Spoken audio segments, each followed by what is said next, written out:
You've tuned into The Mountain Gardener with your host, Ken Lane. Gardening can be challenging, but with these simple insider tips, you'll reap huge rewards. Now, let's tune into today's Mountain Gardener with Ken and Lisa.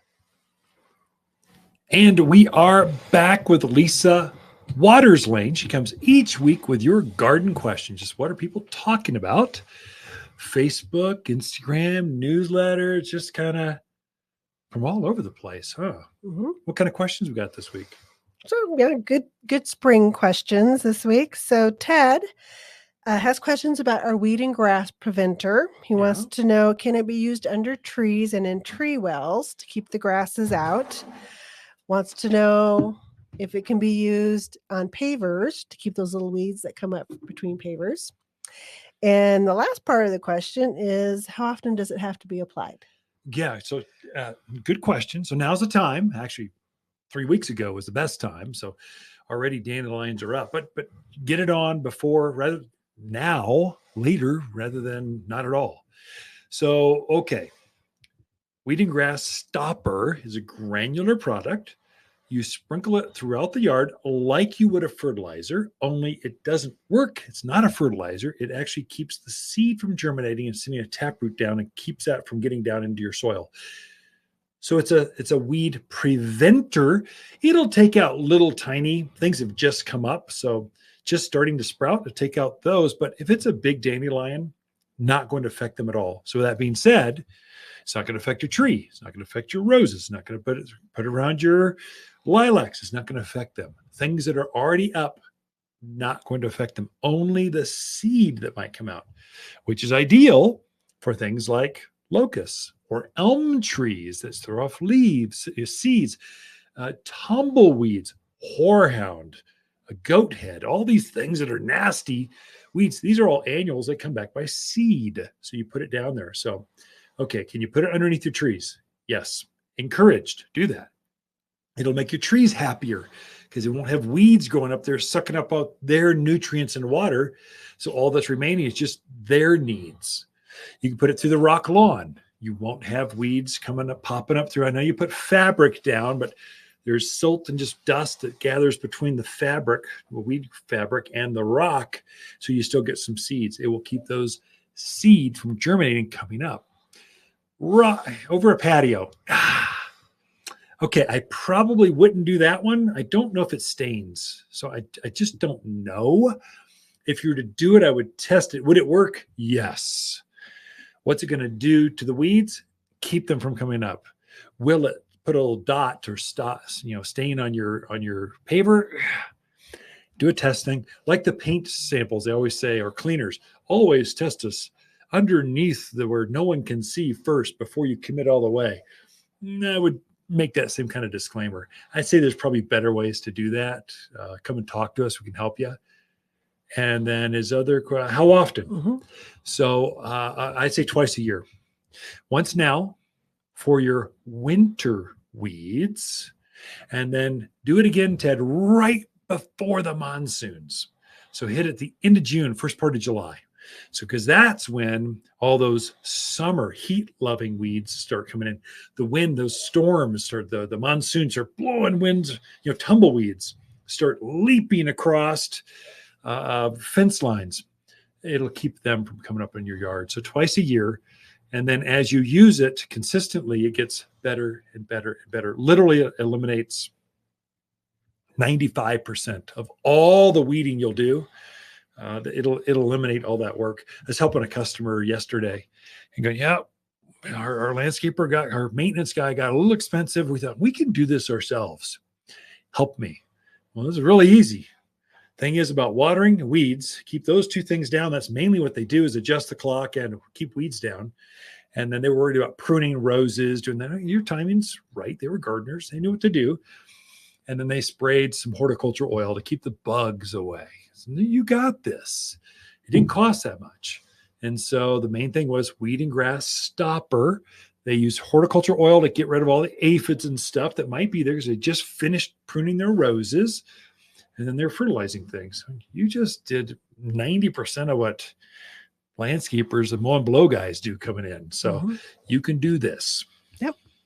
Well, that leads us into our next question, actually, Yeah. from Deborah. She wants to know on the horticultural oil. She got some to spray, but she noticed her peach tree is already blooming. Yeah. Oh, really? Should Ooh. she wait until that peach tree is done blooming before she sprays, or just go ahead and spray? Go ahead and spray. Oils. So there's two kinds of oils. There's horticultural oil or dormant oil. Those are heavier oils.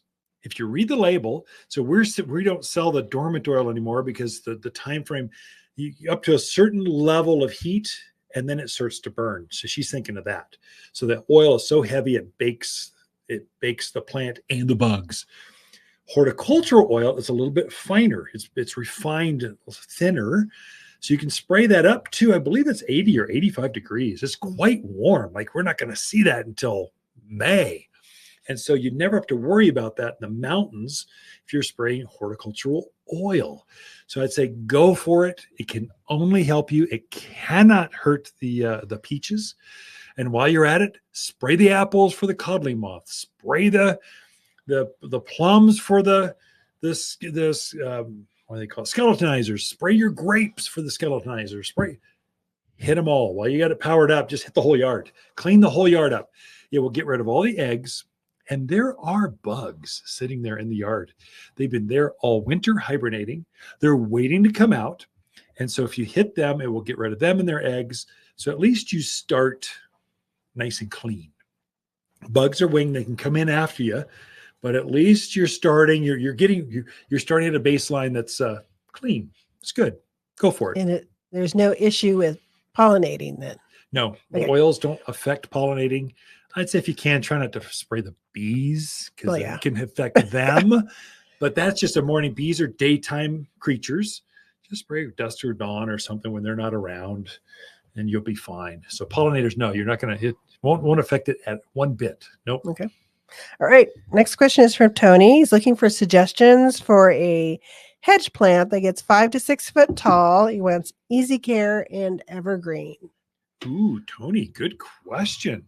Help me with this. He put a lot of parameters. Evergreen. Sorry, he didn't say glows in the dark. And blooms. So blooms, yeah.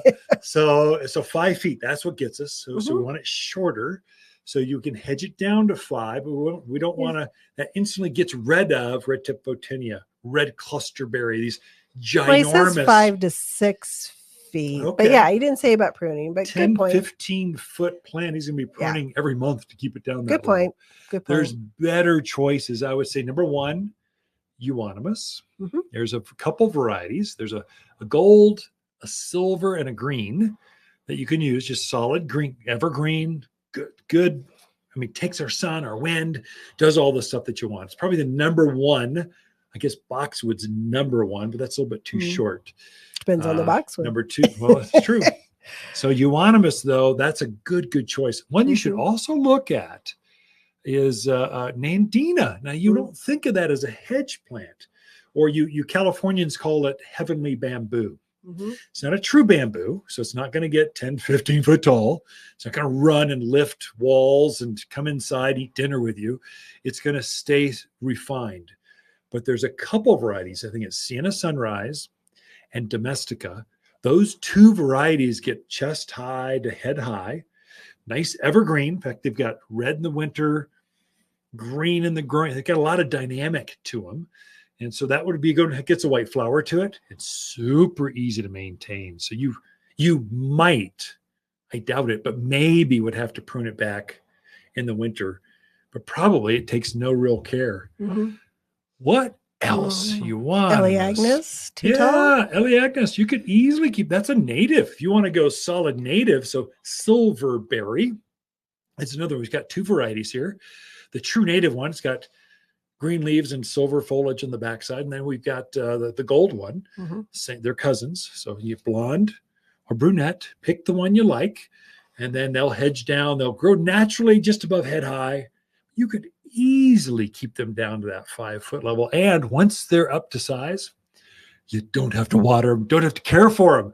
They're just evergreen all by themselves because they're truly, and animals don't eat that. So javelina and deer and rabbits, they're fine. Well, that is out of time. Sorry, Lisa. I know you got another question, but Duty calls. Watters Garden companion plants of March are Presca pansies, mountain heath, rosemary creeper, fanciful forsythia, and Oklahoma redbud. Oklahoma redbud grows to just 16 feet tall. This local native is super easy to grow. Vibrant red flowers cloak the branches of early spring. Luscious heart-shaped leaves emerge with a soft pink tinge that matures to a vibrant green. Shop the brightest blooming trees in-store or online at wattersgardencenter.com. For a more fruitful garden, increase success in the landscape that just feels better, then tune in daily to the Mountain Gardener podcast. Subscribe through your favorite podcast streamer or visit wattersgardencenter.com. Better yet, visit me directly right here at Watters Garden Center. Thanks for tuning in.